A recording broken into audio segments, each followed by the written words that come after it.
we had an introduction to the African yesterday. And when we say African art, or it can be said about any tribal art, how can we define it?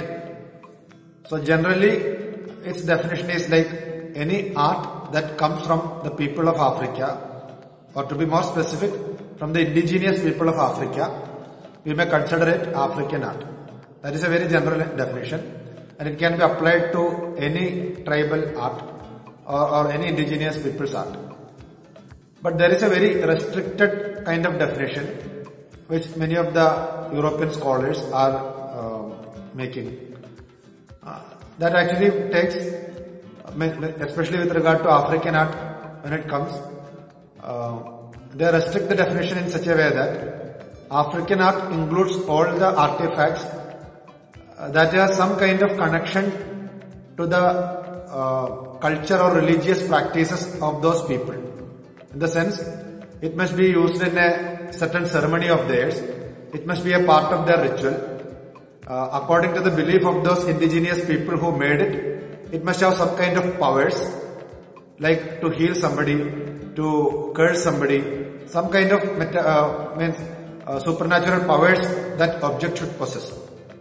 Then only that would be considered as African art. That is a very restricted way of defining it. So the question in front of us is what we are going to look at.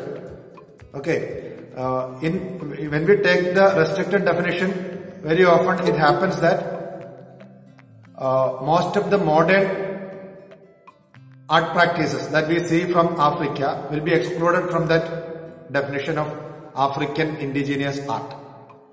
Maybe it is following the same style, same patterns, but they are produced with the intent of promotion of tourism or trade.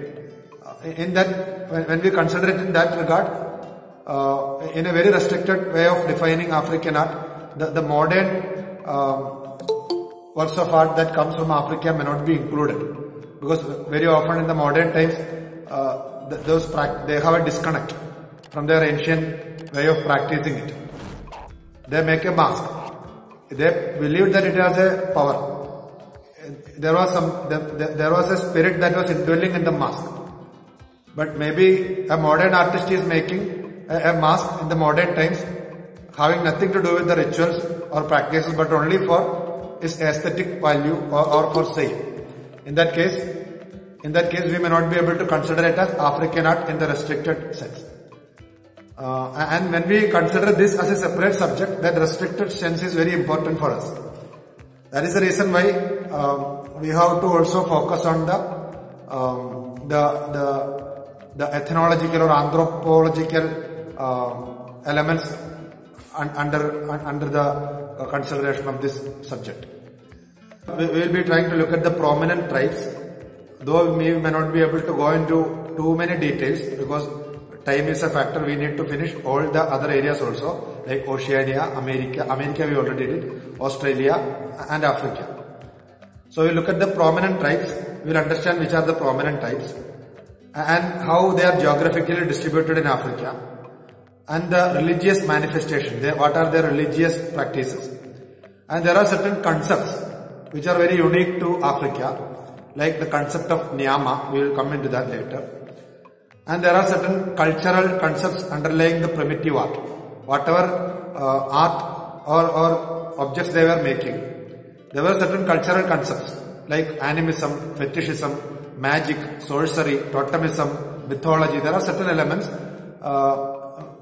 which we specifically see with the people of Africa. It can be also seen in other parts of the world, but we have to understand these concepts for our further learning. So these will be some of the concepts that we will be looking at in the following lectures. And this is important because the African art is a product of, or it comes out of these kinds of practices: ancestral cult, cult of the dead, cult of totemism, cult of secret societies and initiation rites.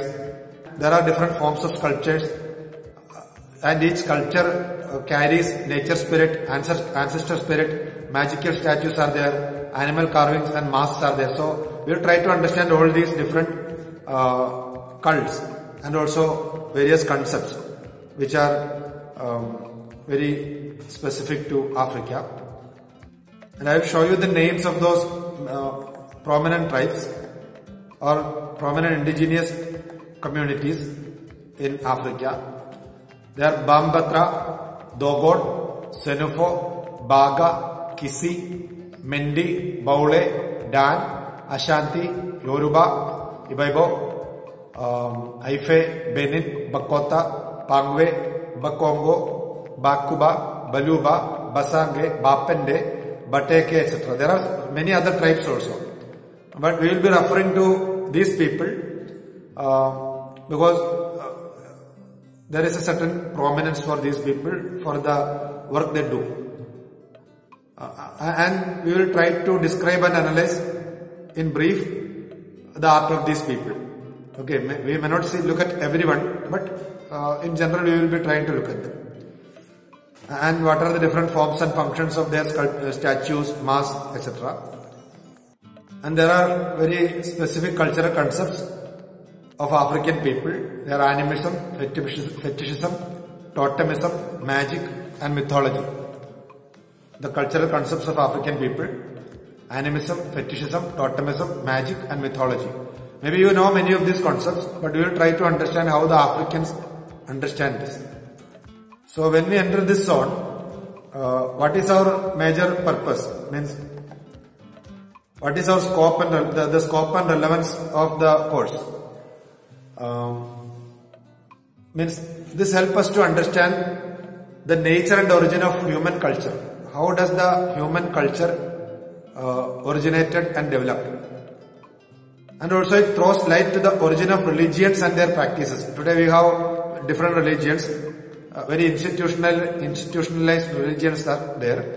How does these institutions begin? How does religion originates and how it becomes an institution gradually? So when we look at the religious practices of the indigenous people, this also helps us to understand the origin of the religion that we see around us today. And it also helps us to understand the beginnings of the art practices of humanity. So we practice art. Where was the origin? It helps us to understand in some way how it originated. And of course, we had a very good deal of discussion yesterday, how it influences the modern and contemporary art. When we look at the art, we will be able to understand that also in a better way. And these objects which they produce, probably they intended or not, it is another issue. Maybe they are unintentional. The artistic and aesthetic value of these objects, we will try to understand. When we see the images and all, that will be one point that we have to have in our mind. So these are the things in general that we will be looking at when we are dealing with the African people's art.